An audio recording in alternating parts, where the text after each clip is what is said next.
de norte a sul do país. Seja muito bem-vindo, eu sou Vanessa Leda e começa agora o Bom Dia, Ministro. Essa é uma produção da Secretaria de Comunicação Social da Presidência da República em parceria com o Canal Gov, uma emissora da Empresa Brasil de Comunicação, a EBC. Estamos em rede facultativa de rádio para todo o país, mas além de nos ouvir, se você quiser também nos ver, pode nos acompanhar pela sua televisão, no Canal Gov, pelo aplicativo do Canal Gov ou pelo YouTube, no @canalgov. Outra opção é o site da Agência Gov, que tem a TV ao vivo e também as principais notícias do governo federal. Acesse agenciagov.abc.com.br e você ainda pode baixar este programa na íntegra e nos acompanhar ao vivo na Rádio Gov, radiogov.abc.com.br. O presidente Lula fez nesta semana a primeira reunião ministerial do ano, um encontro com 38 ministros, além dos líderes do governo na Câmara dos Deputados, no Senado e no Congresso Nacional, para definir as metas e prioridades do governo federal. E para falar sobre esse e outros assuntos, a gente recebe hoje o ministro da Casa Civil, Rui Costa. Muito obrigada pela presença. Bom dia, ministro. Bom dia, Vanessa. Bom dia a todos que nos acompanham. Um prazer estar aqui para fazer esse bate-papo. Mais uma vez, né, ministro? É um prazer sempre grande. Maravilha. Ministro, vamos começar então falando sobre essa reunião que durou aí mais de 7 horas, reunião que aconteceu na última segunda-feira, e o presidente Lula, ele convocou todos os ministros a trabalhar aí nos próximos 2 anos para que todos os compromissos assumidos pelo governo sejam cumpridos. Ministro, fala um pouco para a gente quais são essas prioridades que o governo definiu aí nessa primeira reunião ministerial. Olha, é sempre bom e importante fazer reuniões como essa, reuniões de balanço, onde nós olhamos o esforço do conjunto do governo, dos ministros, dos técnicos, dos funcionários públicos, nesses 2 anos. Nós recebemos um país destroçado, as políticas públicas desmontadas, mais de 80 mil casas paralisadas, 4 mil obras de educação abandonadas, obras de saúde, enfim, um país em frangalhos. E nós tivemos 2 anos de muito trabalho 14 horas por dia, 17 horas por dia, para reconstruir programas, políticas públicas e colher, eu diria, já resultados muito expressivos. E projetar, portanto, as entregas de 2025. E nós hoje podemos comemorar, por exemplo, aí vocês perguntam, qual o objetivo da gente chegar a um governo? É melhorar a vida das pessoas, é cuidar das pessoas. Então, hoje, 2 anos de governo, nós podemos comemorar o menor desemprego da série histórica. Desde que se faz pesquisa de desemprego do Brasil, esse é o menor desemprego desde que se faz pesquisa. Nós temos hoje o maior rendimento do trabalho, de quem vive do trabalho, R$ 3.314 em média, que é o maior rendimento também desde que se faz pesquisa sobre rendimento do trabalho. Tivemos uma verdadeira explosão de crescimento da venda de imóveis. Tivemos 1.300.000 imóveis contratados, ou seja, a população que ficou 4 anos sem ter oferta de imóveis, sem ter o programa Minha Casa Minha Vida, viu o governo reestruturar o Minha Casa Minha Vida, dar incentivo à construção civil e 1.300.000 casas. Então, isso nós temos que comemorar, porque cada casa dessa significa venda de bloco de cimento, de areia, contratação de trabalhadores na ponta. É por isso que cresceu muito o emprego na construção civil. A indústria, em 2024, puxou o crescimento do PIB. Tivemos 2 anos de forte crescimento da economia brasileira. O PIB é um indicador que representa o quanto a economia está crescendo. Então, 2 anos de forte crescimento. E muita gente disse, eu vi vários artigos, quando fechamos 2023, quem puxou o crescimento, quem puxou o PIB foi o agronegócio. O Brasil está se tornando um país agrícola. Pois bem, em 2024, resultado de todas as políticas públicas de incentivo, de muitas reuniões que fizemos com vários setores produtivos, várias cadeias produtivas, nós tivemos em 2024, quem puxou o crescimento? A indústria de base, que é aquela que garante o crescimento por longo prazo. Nós temos indústrias que produzem bens de consumo, outra indústria que produz bens de consumo duráveis, e a indústria de base, que produz equipamentos, que produz material para garantir o crescimento nos anos seguintes. Então, os números são muito positivos, muito expressivos. Nós tivemos o maior número da história do Brasil de pessoas viajando de avião. 118 milhões de passageiros. Ou seja, mesmo com toda a dificuldade que a aviação no mundo passa, porque desde a pandemia não se recuperou a produção de aviões no planeta, e muitas companhias do mundo inteiro estão aí na fila de espera por aviões para oferecer e responder à demanda, mas mesmo assim nós tivemos um número muito expressivo. Isso representa a confiança do povo brasileiro, a confiança do turismo. Nós tivemos o maior número de turistas estrangeiros visitando o Brasil. Enfim, nós temos muitos dados positivos. É importante que nós consigamos, a partir de agora, transformar todos esses dados positivos em percepção da população, em dar mais capilaridade a essas informações, e que os ministros consigam rodar mais o país para poder dialogar mais com a população e dialogar mais com a sociedade. É isso, excelente. Você acompanha conosco ao vivo para todo o Brasil o programa Bom Dia Ministro, hoje com Rui Costa, ministro da Casa Civil. Ministro, vamos começar então nosso giro aí de participação de emissoras de rádio de todo o país. Vamos começar com a Rádio Nacional também da Amazônia e Nacional do Alto Solimões. Quem pergunta é Sayonara Moreno. Bom dia, Sayonara. Oi, Vanessa, bom dia para você. Bom dia para quem nos escuta, bom dia, ministro, colegas. Ministro, eu queria começar com aquela pergunta que o senhor já poderia acontecer aqui, né?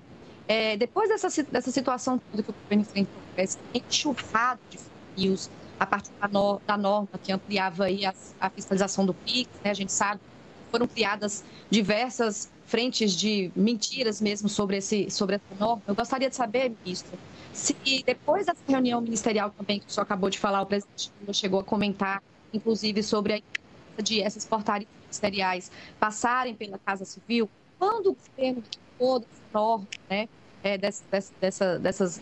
dessas regras, houve ali uma avaliação de que isso poderia, de alguma forma, reforçar as fake news? Qual foi a avaliação feita pelo governo para, de fato, voltar atrás e que as pessoas entendessem que ali não era reforçando as fake news, mas era apenas uma medida para evitar a polêmica maior ainda e mais alarde para a população?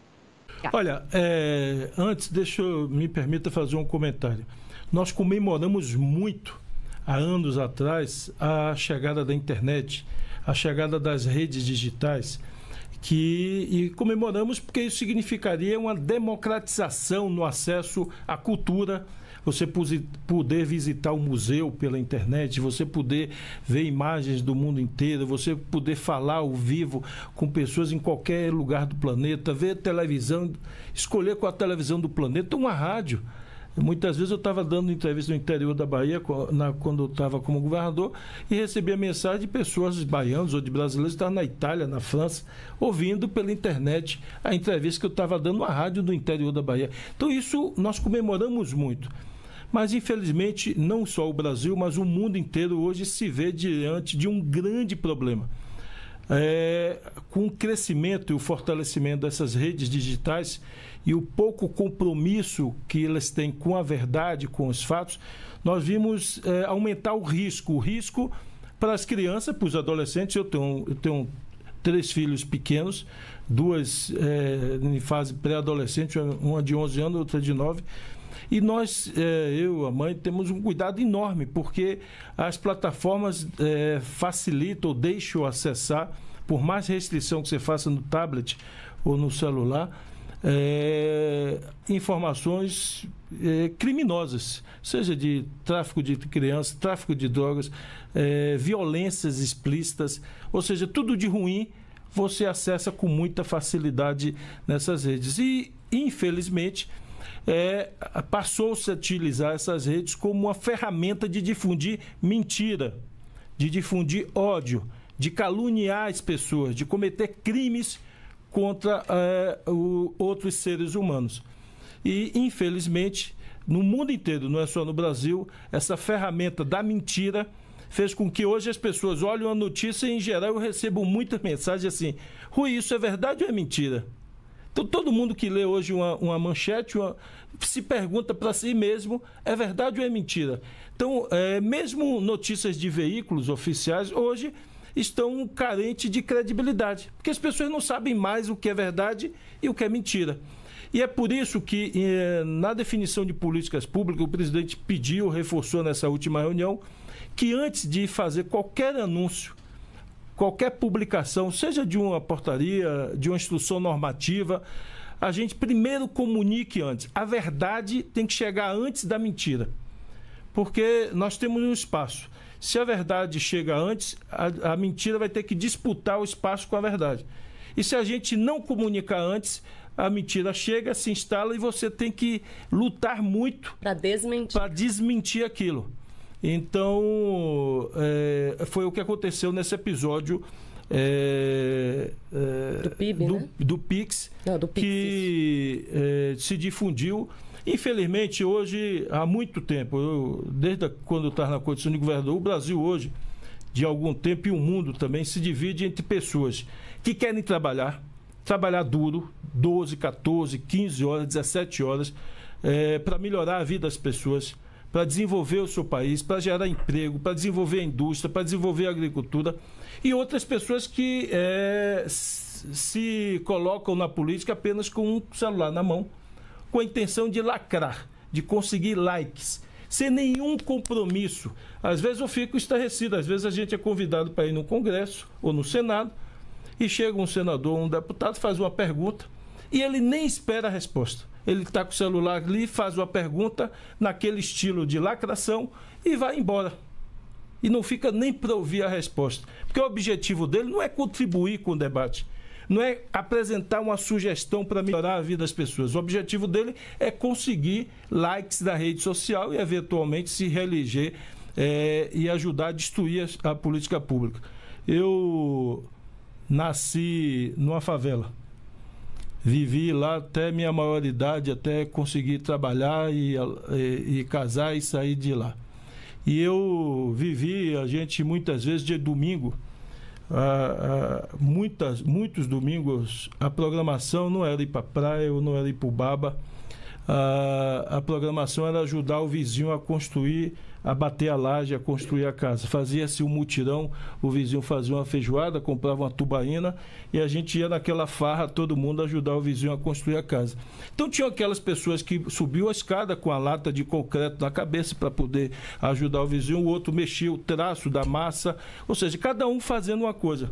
Mas tinham aqueles 2 ou 3 que ficavam de longe. E vai escorregar da escada, vai cair, ó o balde, vai cair na cabeça do outro. Ou seja, torcendo para tudo estar errado.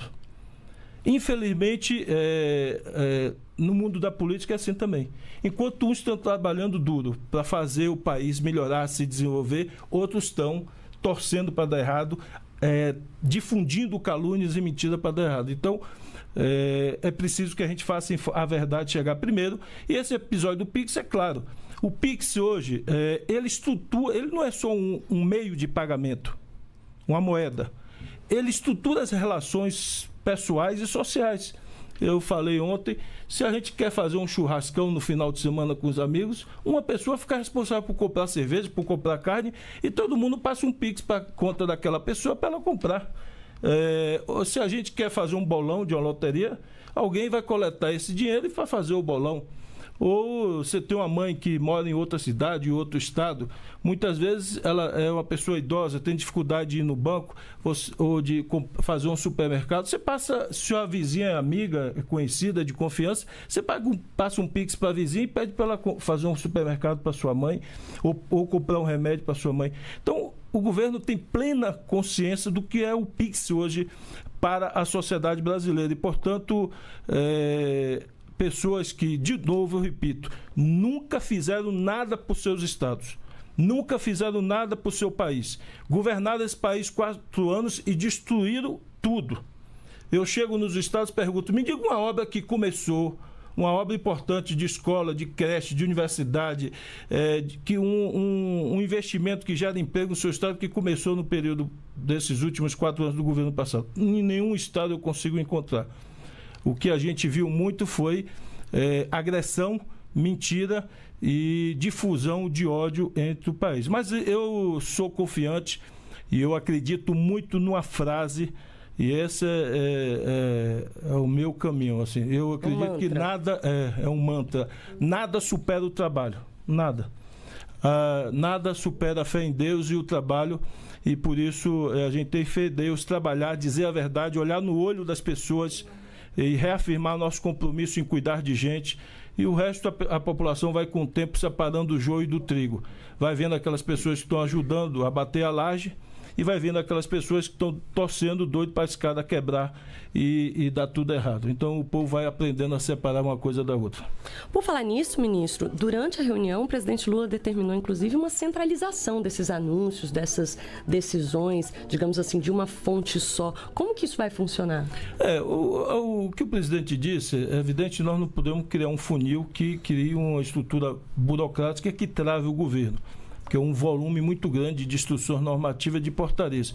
Agora, o que o presidente reafirmou, e nós vamos fazer, é chamar a atenção de todos os secretários e vamos, eventualmente, aperfeiçoar esse modelo para que aquilo que impacte a população não se faça de forma burocrática, de forma automática. É preciso alinhar com a comunicação, é preciso explicar antes de você publicar. Você não pode publicar para tentar explicar depois. Explique antes e depois publique. Aí fica mais fácil da população entender. Perfeito, maravilha. Este é o programa Bom Dia, Ministro. Hoje com o ministro Rui Costa, da Casa Civil. Vamos seguir então com os nossos companheiros aqui das rádios em todo o país. Agora nós vamos a Fortaleza, no Ceará, conversar com o Yuri Costa, da Rádio Jangadeiro, Band News FM. Bom dia, Yuri. Bom dia, Vanessa, bom dia, ministro, bom dia quem está acompanhando o programa. Ministro, eu queria puxar isso que o senhor falou, né? O senhor falou do ano das entregas, de consolidar o que foi feito. O presidente Lula até já falou sobre a questão do preço dos alimentos, que poderia ser uma prioridade para 2025. Como agir, então, nessa frente, né? A questão econômica, principalmente? Olha, é evidente que a questão dos preços, eu diria que, a princípio, nós vamos fazer algumas reuniões com o ministro da Agricultura, com o ministro do Desenvolvimento Rural, que pega as pequenas propriedades, o MDA, e o Ministério da Fazenda, para a gente buscar um conjunto de intervenções que sinalizem para um barateamento dos alimentos. No final do ano passado, o presidente fez uma reunião com a rede de supermercados do país, também com a mesma pauta. A rede de supermercados sugeriu algumas medidas e nós vamos implementá-las agora nesse primeiro bimestre. Então, vamos, a partir dessas reuniões, ouvindo também os produtores, buscar medidas que consigam reduzir o preço dos alimentos. Nós tivemos um impacto em 2024, foi um ano atípico do ponto de vista climático. Nós tivemos forte seca em muitas regiões, e em outras, muita chuva. Em algumas regiões nós tivemos as duas coisas. No Rio Grande do Sul, no início do ano, foi muita seca e no segundo semestre, muita chuva. Então, isso comprometeu muitos lugares que tinham produção de alimentos, como o arroz. Muita produção de arroz foi perdida em 2024 e isso fez com que, obviamente, se tendo menos oferta do que a procura, o preço sobe. Mas a expectativa nossa é que a safra agora seja muito melhor e de vários produtos, e isso deve contribuir para o barateamento dos alimentos.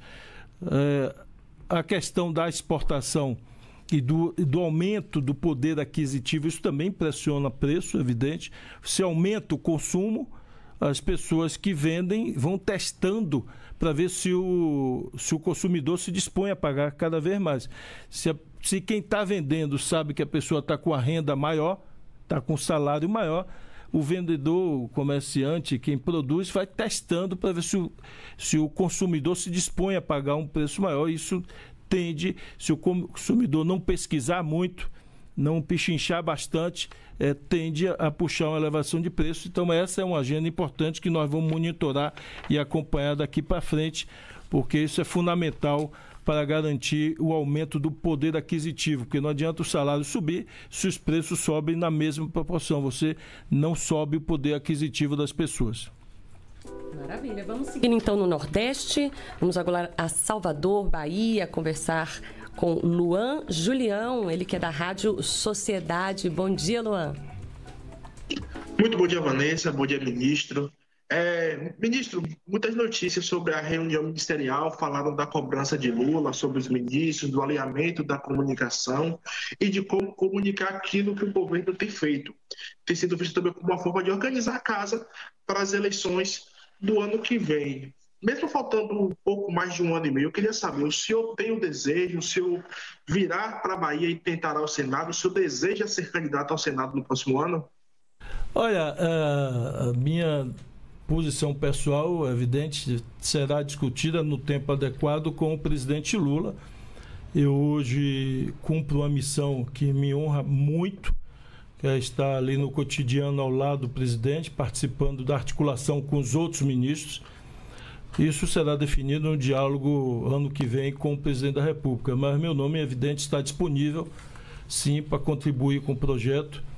E isso será batido o martelo ano que vem, no diálogo que eu terei com o presidente da República para definir essa questão da candidatura. Este é o programa Bom Dia, Ministro. Hoje nós recebemos aqui na EBC o ministro Rui Costa, da Casa Civil. Ministro, agora vamos a Belo Horizonte, Minas Gerais, conversar com a Rádio Itatiaia. Quem vai fazer a pergunta é Edson Costa. Bom dia, Edson.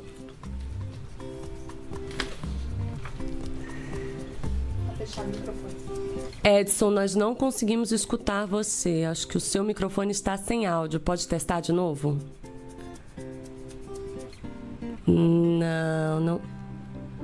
Não temos, então, conexão. Daqui a pouco a gente tenta entrar em contato com o Edson novamente. Mas, ministro, vamos continuar falando sobre a reunião.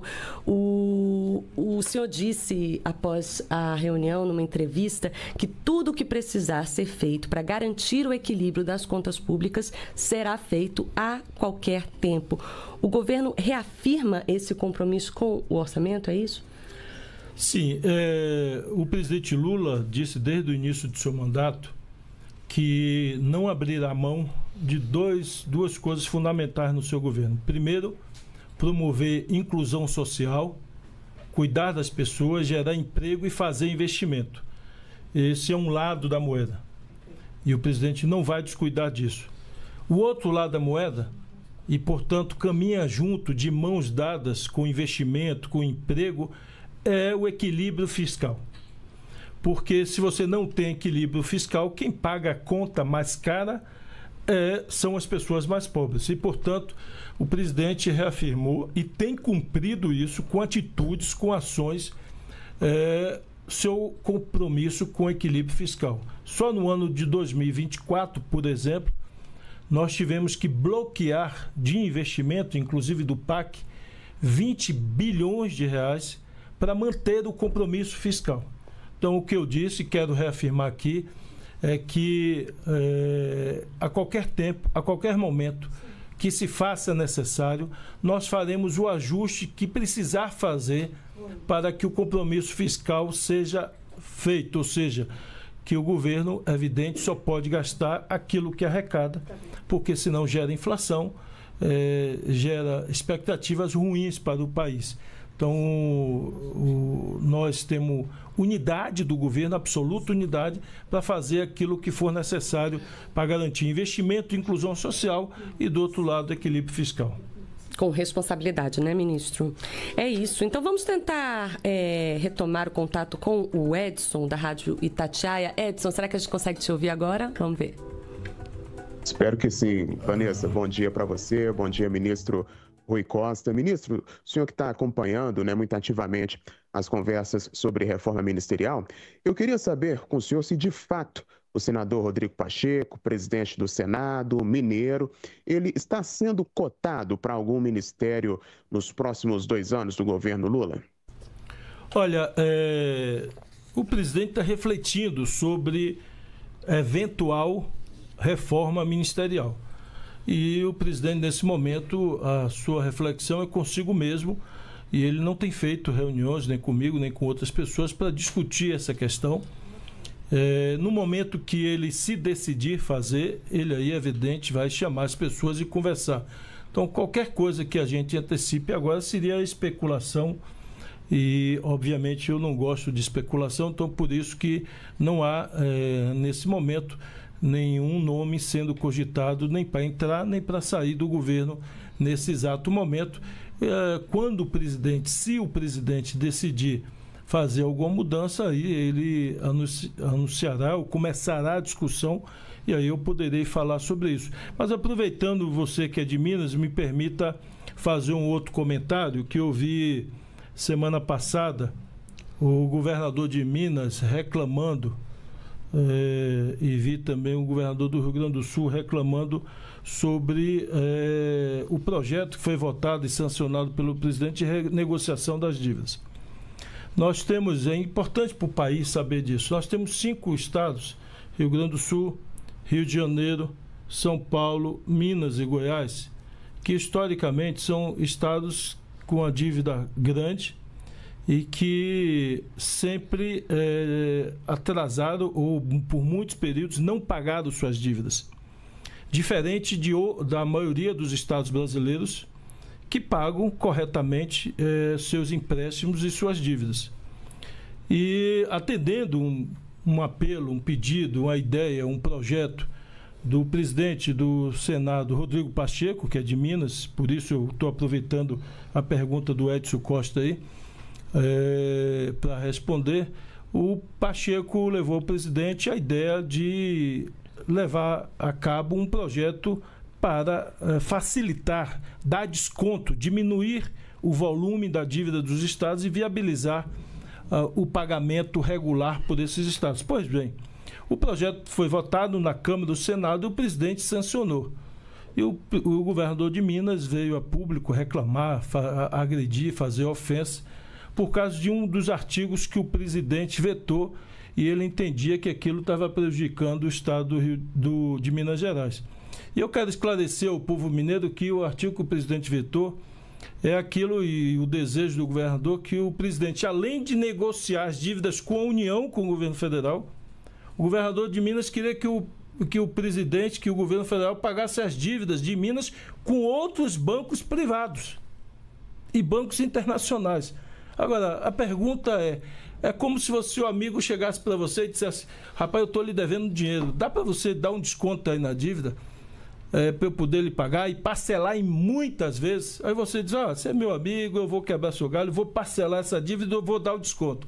Aí você parcela, dá o desconto, ele diz: rapaz, mas você não é meu amigo, não. Se você fosse meu amigo mesmo, você pagava a dívida que eu tenho com mais 5 pessoas. O que você tem a ver com a dívida que ele tem com outras 5 pessoas? É a mesma coisa. Quer dizer, o governo federal, o povo brasileiro tem que pagar a dívida que ele fez com outros bancos privados e com outros bancos internacionais. E eu quero também esclarecer aí ao povo gaúcho, que eu vi também, e até liguei para o governador ontem, Eduardo Leite, do Rio Grande do Sul, para esclarecer, que eu vi uma publicação dele no Instagram, e por falar nisso, está transmitindo ao vivo aqui no meu Instagram. Quem quiser seguir também para ver outras entrevistas pode seguir. Eu vi uma entrevista do governador no Instagram, onde ele dizia que o Rio Grande do Sul ia ter um prejuízo de 5 bilhões, que o governo teria modificado aquele benefício que deu o Rio Grande do Sul ano passado nas enchentes, que durante 3 anos o Rio Grande do Sul não vai pagar a dívida com a União. E eu liguei para esclarecer a ele que alguém estava aconselhando ou orientando ele erradamente, porque o governo federal não fez isso, o projeto não diz isso, e nós não modificamos absolutamente nada do que foi concedido o ano passado ao Rio Grande do Sul. Então, o Rio Grande do Sul continua com os mesmos benefícios até 2027, sem pagar suas dívidas com a União, para que esse recurso seja integralmente colocado no Fundo de Reconstrução do Rio Grande do Sul. Então, eu liguei para o governador para tranquilizá-lo, para dizer que alguém que orientou ele não fez uma leitura adequada do texto, e que, se ele tivesse dúvida, ou a Procuradoria do Estado tivesse dúvida, poderia formalizar uma pergunta ao Ministério da Fazenda, e o Ministério da Fazenda responderia adequadamente. E, portanto, eu quero tranquilizar o povo gaúcho. O presidente Lula está mantendo a sua palavra, como sempre, o seu compromisso com o povo do Rio Grande do Sul, e não foi retirado um centavo do povo do Rio Grande do Sul. E, portanto, tudo aquilo que foi prometido, que foi dito ao povo do Rio Grande do Sul, está mantido e será feito. Isso aí, esclarecendo as informações, né, ministro? Fala o seu Instagram, então, ministro. Meu Instagram é Rui Costa Oficial. É isso aí, Instagram do ministro também transmitindo o nosso programa Bom Dia, Ministro. Agora vamos ao sul do país. Vamos conversar com Luciana Penha, ela que é da Rádio CBN de Maringá, no Paraná. Bom dia, Luciana. Bom dia, ministro. Ministro, voltando à polêmica do Pix, o governo vai lançar peças publicitárias sobre o Pix. Quando será lançada e com teor, né? O objetivo será negar a taxação do Pix e garantir o sigilo da transação financeira, porque os trabalhadores, principalmente os informais, também temem a maior fiscalização sobre a movimentação de renda. Como eu disse, o governo tem plena consciência do que é o Pix hoje. Ele estrutura as relações profissionais, as relações pessoais. Quantas pessoas não contratam eventualmente um pedreiro para consertar alguma coisa em sua casa? Como tem uma relação de confiança com o pedreiro, pergunta: quanto é a mão de obra? X. Mas precisa de tal material. A pessoa está no trabalho, não tem tempo de comprar o material, transfere o dinheiro para o pedreiro e diz: você pode comprar para mim o material e me traz a nota fiscal? Ou seja, então o governo tem consciência disso, que isso estrutura as relações de trabalho, estrutura as relações pessoais, e isso não será utilizado como elemento para apuração de renda e cobrança de tributos, e muito menos taxação. Isso é importante, é claro, o governo, o que o novo ministro das Comunicações está fazendo, Sidônio Palmeira, é estruturar toda uma lógica de melhorar a capilaridade, a percepção da população para as políticas públicas, não especificamente sobre o Pix, mas é que de agora em diante é comunicar primeiro e publicar depois. Ou seja, é preciso que a gente faça a população entender antes quais são as medidas que serão feitas para a gente não correr atrás do prejuízo. Excelente. Ministro, agora vamos ao Rio de Janeiro, na rádio Luli FM. Quem vai fazer a pergunta é Maurício da Fontoura. Bom dia, Maurício. Bom dia, ministro. Bom dia a todos que acompanham o programa. A pergunta é bem básica, assim, porque o governo acabou de passar por uma mudança no Ministério das Comunicações devido a problemas que o Ministério vinha tendo de comunicação, de conseguir divulgar, né, o que o governo vinha sendo feito, e isso também teve respaldo nos índices, né, de aprovação do governo Lula, que tiveram uma queda significativa. Eu quero saber, assim, agora com um novo ministro, que parece ser um cara que entende do assunto, o governo acha que está resolvido o problema, ou o governo vai ter novas medidas para tentar fazer com que o governo ganhe mais popularidade? O presidente Lula já teve 89% de aprovação, volte a índices altos de aprovação. Olha, as mudanças, evidente, visam... O mais importante, quando você pensa numa comunicação institucional de governo, de prefeitura, da União, é que as pessoas julguem o prefeito, julguem o governador, julguem o presidente com pleno conhecimento daquilo que está sendo feito e do que não está sendo feito. O que preocupa sempre é quando você faz uma pesquisa, não para saber se aprova ou desaprova, mas você pergunta: você conhece tal programa? Não. Já ouviu falar naquele programa? Não. Você já sabe quantas casas estão fazendo? Não. Ou seja, quando as pessoas, a maioria das pessoas, não tem conhecimento do que está fazendo. Então, se você não sabe, se você não tem conhecimento, obviamente que você não vai avaliar positivamente, porque você não sabe o que está acontecendo. Esse é um drama. Por exemplo, você constrói um hospital. Se você não divulgar que construiu, só quem vai saber que aquele hospital existe é quem precisar ir para o hospital. Senão as pessoas vão saber como. Ou passa na porta e vê o hospital, ou precisa ser atendido no hospital. Então, se você não disser, construímos o hospital de ortopedia que está realizando, só esse ano realizou 5.000 cirurgias, as pessoas não vão saber. Só quem fez a cirurgia ou quem passou na frente do hospital. Então, é preciso que as pessoas conheçam tudo o que foi feito nesses 2 anos e o que será feito esse ano. Esse é o objetivo da mudança da comunicação e, é evidente, vencer os desafios hoje. Eu imagino todos nós aqui, que estamos nesse momento na audiência, o desafio de vocês, radialistas, jornalistas, que tem que disputar muitas vezes com essas redes digitais. A mim me preocupa sempre, me preocupa muito quando eu pego qualquer pesquisa, seja municipal, estadual ou nacional, e você pergunta às pessoas, você se informa como? Qual o veículo que você tem acesso à informação?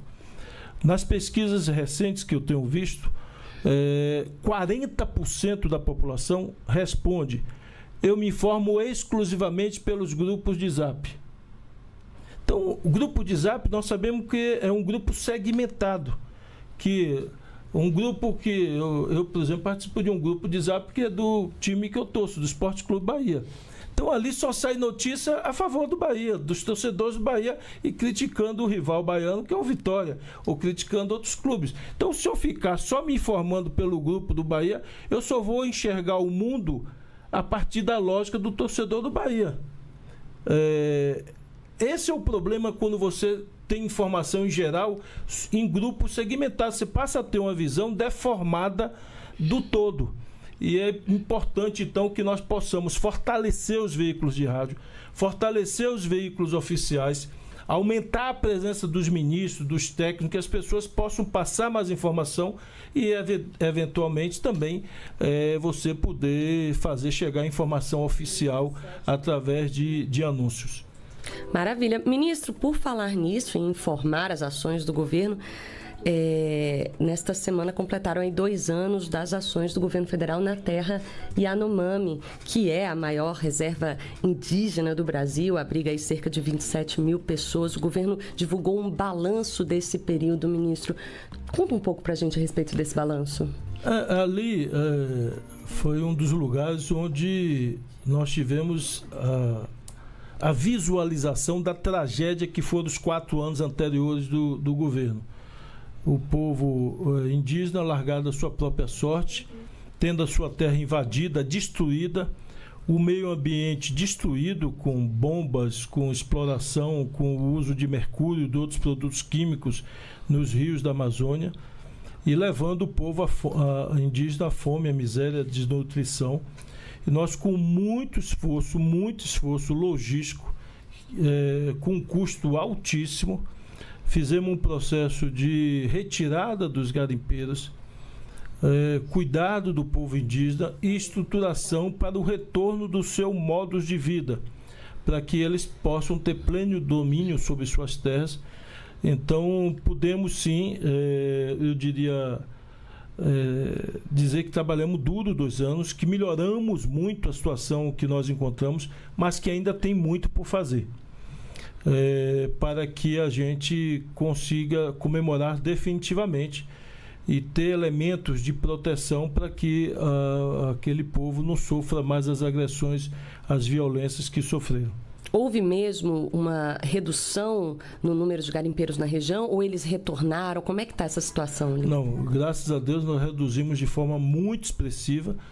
Estamos mantendo monitoramento. Como a área é muito grande, a selva é muito fechada, não dá para afirmar que sempre retirou 100%.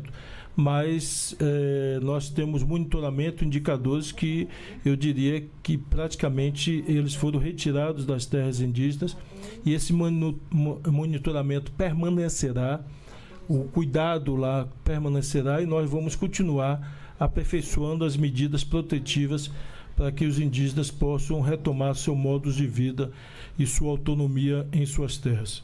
Excelente. Este é o programa Bom Dia Ministro. Hoje temos a participação do ministro Rui Costa, da Casa Civil. Ministro, agora vamos ao norte do país, falar em Manaus, com a Rádio Norte FM. Quem faz a pergunta é Pedro Cardes. Bom dia. Bom dia, ministro. Bom dia a todos os presentes, aos nossos telespectadores e ouvintes também. Eu queria retomar a reunião ministerial da segunda-feira, onde o Lula ele reforçou que este é um ano de muito trabalho para alcançar metas em vistas de 2026 também. O senhor também mencionou que essa é uma hora de muito esforço e trabalho. Tendo isso em mente, eu queria saber como vai ser a articulação dentro da Casa Civil para aproximar as pastas da presidência e evitar ruídos como o do PIX, tendo em mente que a Casa Civil é essa ligação direta entre as pastas e a presidência. Olha, primeiro seguir a orientação do presidente, que nós possamos, já iniciamos isso, na verdade, depois da reunião, fazer muitas reuniões com os secretários executivos, com os outros secretários, alertando para que cada um, antes de publicar, seja uma norma, uma instrução normativa, por mais simples que pareça, nós estamos orientando no sentido, pergunte quantas pessoas isso vai impactar. É possível aquelas pessoas que não trabalham, que não constroem o Brasil, que só querem difundir notícias falsas, é possível montar um fake news e aterrorizar a população com essa medida que eu estou fazendo? Se sim, por favor, passe na Casa Civil, passe na SECOM e vamos montar uma estratégia de implementação dessa medida para evitar que a desinformação se espalhe. Então, é uma orientação e nós vamos sistematizar isso, criar uma rotina e criar alertas para que o esclarecimento chegue antes da publicação. Excelente. Ministro, agora nós temos uma pergunta também do norte do país, uma pergunta gravada da Rádio Liberal de Belém do Pará. Quem fez a pergunta foi Rodolfo Souza. Vamos ouvir. Bom dia, ministro Rui. Bom dia para quem está nos acompanhando aqui no Bom Dia, Ministro, para os colegas que estão participando. Ministro, eu queria saber a respeito da expansão do ensino técnico, do ensino tecnológico, do ensino científico nas áreas remotas aqui do Pará. E como a gente tem uma similaridade geográfica também, se o senhor pode ampliar essa resposta para as áreas remotas aqui do norte do Brasil. Obrigado. Sim, o presidente Lula tem um programa específico para isso. Primeiro, ele ampliou e anunciou 100 novos institutos federais de educação no Brasil, para ensino médio, ensino técnico e também ensino superior. 100 novas unidades espalhadas pelo Brasil. E, paralelo a isso, ele está incentivando e liberamos no PAC muitas escolas para governadores e prefeitos colocar escolas de ensino técnico, ensino médio em tempo integral, com cursos profissionalizantes. Além, é evidente, das escolas também de ensino fundamental. Mas a pergunta sua se direciona aos ensinos técnicos. E nós queremos, em diálogo com os governadores e com a rede federal, fortalecer o ensino técnico até para que possamos ter mão de obra qualificada para responder a esse forte crescimento que a economia brasileira está tendo. Toda vez que a economia cresce, a formação de mão de obra especializada sempre se coloca como um desafio e, portanto, nós temos sim no horizonte de seja fortalecer e ampliar a rede federal, seja em parceria com os estados fortalecer a rede estadual de ensino técnico. Hoje, tanto a rede federal como a rede estadual, eu diria até entidades como SESI, SENAI, eles possuem também cursos à distância com excelente qualidade que buscam garantir que mesmo aquele jovem que está numa posição muito longínqua, muito distante e que ficaria muito difícil a locomoção dele para uma cidade maior para fazer um curso técnico, ele possa fazer esse curso técnico à distância e eventualmente só vir para o centro de uma cidade maior para fazer o seu estágio. E nós estamos, inclusive, estudando para aperfeiçoar a lei do menor aprendiz, para facilitar, inclusive, a ampliação de estágios no Brasil, para responder também esse crescimento da quantidade de cursos, a gente poder aumentar a quantidade de estágio para servir de primeira oportunidade de trabalho, de aprendizado para esses jovens. Ministro, a gente ainda tem alguns minutinhos, acho que a gente ainda consegue fazer uma rápida rodada com as rádios. Vamos fazer perguntas rápidas, tentar responder rápido para ver se a gente consegue contemplar todo mundo. Vamos voltar à Rádio Nacional de Brasília, Amazônia e Altos Solimões. Sayonara Moreno, é com você. Estamos sem seu microfone, Sayonara. Veja se você consegue ligar aí para nós. Não. Agora sim, não? sim. Vamos lá. Isso. Eu gostaria de perguntar, ministro, sobre a COP30, né? A gente está aí na contagem regressiva. Ontem, inclusive, foi anunciado o presidente da COP30, o embaixador André Lago. E a gente sabe que a Casa Civil é a responsável pela parte da infraestrutura na região de Belém, que vai receber essas pessoas do mundo inteiro, visitantes, e autoridades.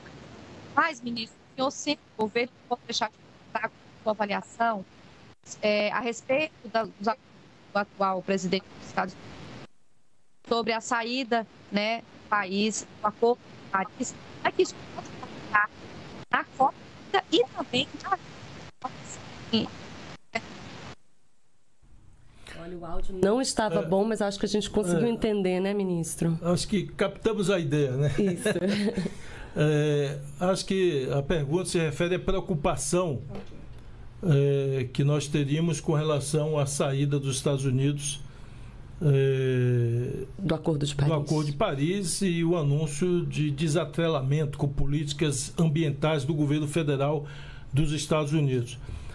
Nós vivemos um mundo, um planeta que vive o drama do aquecimento, do efeito estufa, um drama de eventos muito agressivos, eventos climáticos agressivos à população, seja de muitas enchentes. Em 2024 e agora início de 2025 tivemos já fortes episódios, não só no Brasil, na Europa, na Ásia.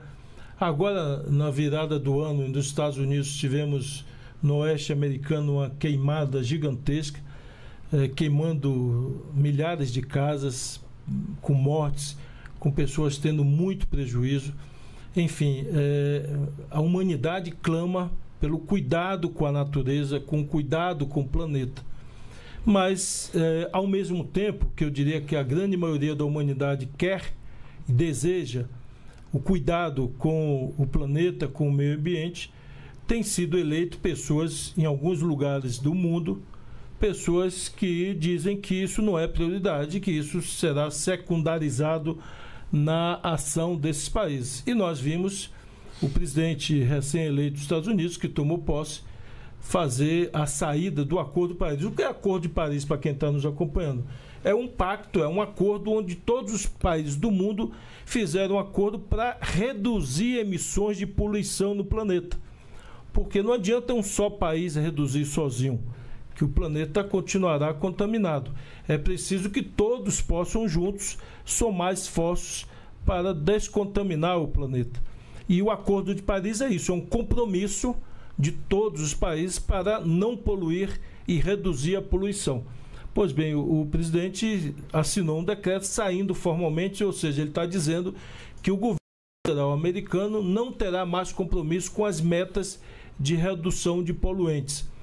Isso é evidente que preocupa não o governo brasileiro, eu acho que preocupa a humanidade. O mundo inteiro, O mundo inteiro. E, embora essa provavelmente não seja a opinião da maioria do povo americano, não é a opinião de muitos, eu não sei quantos, mas muitos dos governadores dos Estados Unidos, que têm políticas muito estruturadas de defesa do meio ambiente. Vários estados americanos têm políticas muito fortes e esses estados, por exemplo, não mudarão suas políticas. E nos Estados Unidos, os estados têm muita autonomia, têm muita força legal, institucional, e eles são muito mais autônomos do que o modelo brasileiro.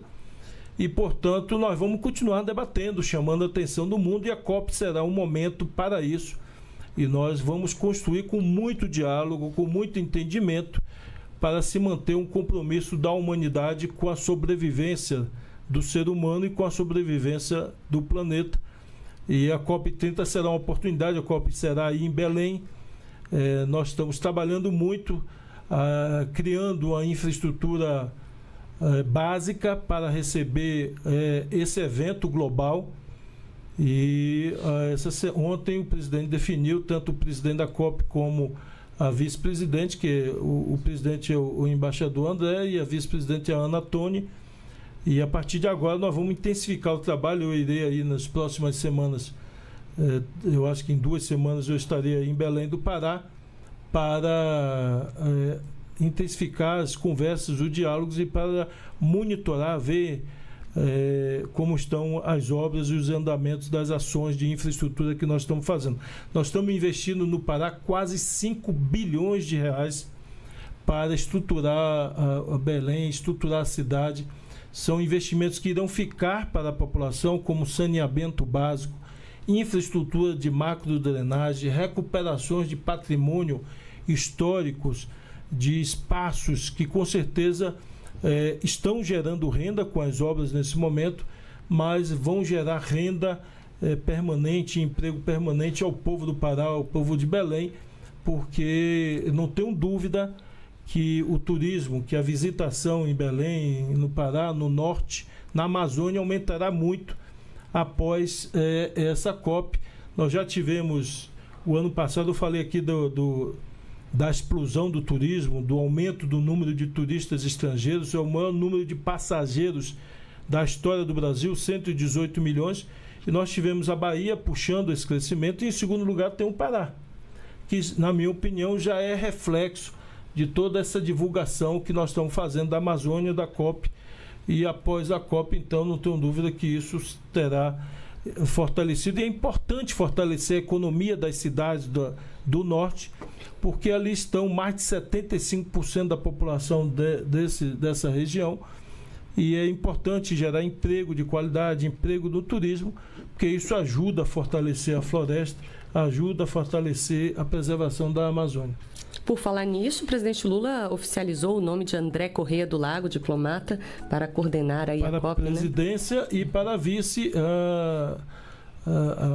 hoje secretária lá do Ministério do Meio Ambiente, Ana Toni, e que fará essa dobradinha aí com o embaixador para coordenar o conteúdo e o mérito da COP, já que a infraestrutura está sendo coordenada pela Casa Civil. Maravilha, COP30, que é aí um dos assuntos mais importantes deste ano, né, ministro? É isso. Vamos então agora à Rádio Sociedade Salvador, Bahia. Luan Julião vai fazer mais uma pergunta com você. Bom dia novamente a todos. Ministro, falando novamente sobre uma possível reforma ministerial, o senhor já falou até que o presidente já vem refletindo sobre isso, mas que não divulgou. Mas existem desafios, quais são as principais questões para equilibrar a eficiência administrativa e até os interesses partidários em caso de uma reforma desses ministros e como essas mudanças podem influenciar em 2026? Eu disse numa entrevista recente e vou repetir. O presidente, se resolver fazer mudanças no ministério, não será com foco ou lastreado na questão política partidária e eleitoral de 26. Isso ele já deixou claro, eu quero reafirmar isso. Se ele resolver fazer, serão mudanças pontuais com o foco, com o olhar na melhoria da qualidade, da eficiência das políticas públicas, e esse será o foco. Não será o foco e não terá como base neste momento a questão política partidária ou de estruturação para uma eventual disputa de 2026. Não é esse o foco, o pensamento do presidente. Isso eu quero deixar muito claro. O pensamento dele é aperfeiçoar o máximo possível, seja com os atuais ministros, seja eventualmente, se ele resolver mudar, porque não é que ele não divulgou, viu, Luan? Ele não tomou a decisão se vai ou não fazer mudanças. E, portanto, se ele resolver mudar, na minha opinião, serão mudanças pontuais e que ele fará com o foco, com o objetivo de aperfeiçoar a qualidade e a eficiência da gestão pública. Ministro, vamos mudar um pouquinho de assunto, vamos falar sobre o novo PAC, quais são os investimentos aí, as entregas previstas para 2025? Olha, nós temos muitas entregas, nós já estamos com o último relatório que nós fizemos o ano passado, quase 40%, vamos ter um novo relatório agora no início do ano, com certeza o número vai se mostrar muito mais robusto, e talvez se aproximando dos 50% de execução financeira. Eu comecei a fazer viagem aos estados para fazer um balanço com os governadores e com os prefeitos. Semana que vem estarei no Rio Grande do Sul, fazendo reunião com o governador e com os prefeitos. E nós estamos buscando intensificar, e aí eu quero me direcionar direto a você que é prefeito, prefeita, vice-prefeito, vice-prefeita aí na sua cidade. É importante que você que assumiu agora, entrou na prefeitura agora, você olhe o que tem aí de obra selecionada do PAC, obra em andamento, para que nós possamos ajudá-lo a colocar essa obra em andamento, aumentar o ritmo da obra. O PAC está numa execução boa. O que nos preocupa é a execução daquelas obras que estão a cargo dos municípios. Por quê? Porque o 2025 foi um ano eleitoral. E, portanto, nós divulgamos a seleção das obras nos municípios no primeiro semestre. Mas todo mundo já estava ali em ritmo pré-eleitoral, logo depois veio o período eleitoral. 2024. 2024, desculpe. E nós tivemos, eu diria, uma lentidão no início dessas obras. E por isso nós estamos fazendo essas viagens. Eu vou intensificar agora nesses 2 meses para alcançar logo todos os 27 estados. Eu comecei logo depois da eleição municipal para mobilizar os prefeitos e prefeitas para que licitem, que iniciem as obras, ou que aquelas obras que estavam paralisadas há muitos anos, que nós colocamos no PAC para retomar, mudamos a lei para possibilitar um novo repasse, que o prefeito e a prefeita possam iniciar a obra, tocar a obra. Esse é o nosso desejo e, portanto, o PAC está dentro da meta programada e nós vamos continuar intensificando. Porque como é que funciona o PAC? O PAC é um conjunto de obras, de ações, que uma parte é a execução direta do governo federal, por exemplo, estradas federais, é o governo federal que faz. Obra em portos, a maioria é o governo federal que faz ou a iniciativa privada. Aeroportos, ou é o governo federal ou a iniciativa privada. Mas muitas outras obras são obras feitas pelos estados. Por exemplo, obra do metrô de São Paulo. É uma obra do PAC com recurso federal e quem executa é o governo do estado. A obra São Paulo-Campinas, o trem metropolitano que vai ser feito agora, o trem de média velocidade, é uma obra que está no PAC. O túnel Santos-Guarujá, nós vamos licitar agora, essa será feita pelo governo federal. E outras obras feitas pelo município, como creche, como escola, como posto de saúde. Nós transferimos o dinheiro, mas quem executa a obra, quem licita, é o município. E por isso nós precisamos fazer essa mobilização dos prefeitos para que acelerem, bote para andar essas obras, e essa mobilização nós vamos fazer. Aproveitando, inclusive, encontro de prefeitos que terá agora em fevereiro, que o Ministério de Padilha está organizando, mas também nessa presença em cada estado que nós faremos. Então, semana que vem tem Rio Grande do Sul, na outra semana nós vamos a Belém reunir com o governador do Pará e com os municípios e também em Macapá, no Amapá, lá para poder também reunir com o governador e com os prefeitos. Maravilha, o tempo passou voando, o nosso programa já está terminando. Eu agradeço a todos os colegas das emissoras de rádio que participaram hoje com a gente. Obrigada também ao ministro Rui Costa pela gentileza, mas antes da gente terminar, vou dar uns minutinhos aí para suas considerações finais, ministro. Não, eu quero primeiro agradecer a oportunidade de dizer que nós estamos muito orgulhosos. Eu, pessoalmente, estou muito orgulhoso por tudo que nós fizemos, se você olhar todo e qualquer indicador. E eu me disponho aí em qualquer lugar, dar entrevista, fazer debate. Se a gente pegar construção de casa, construção de escolas, construção de creche, construção de hospital, número de cirurgias, número de exames, qualquer área que você pegue e comparar o que nós fizemos em 2 anos apenas, é muito maior do que foi feito em 4 anos do governo passado. E em várias áreas nós estamos falando de 2 vezes mais, 3 vezes mais. Tem áreas que são 5 vezes mais. Então eu citei aqui número de voos, poderia citar outros dados, mas eu quero dizer que nós vamos fazer com que essas informações cheguem à população. E eu quero encerrar a entrevista deixando um pedido para você que nos acompanha. Toda vez que vê uma notícia, cheque num canal oficial. Entre aqui nos canais da EBC, nos canais do governo, em redes oficiais, para você checar a informação e não cair no conto do vigário. Não cair naqueles...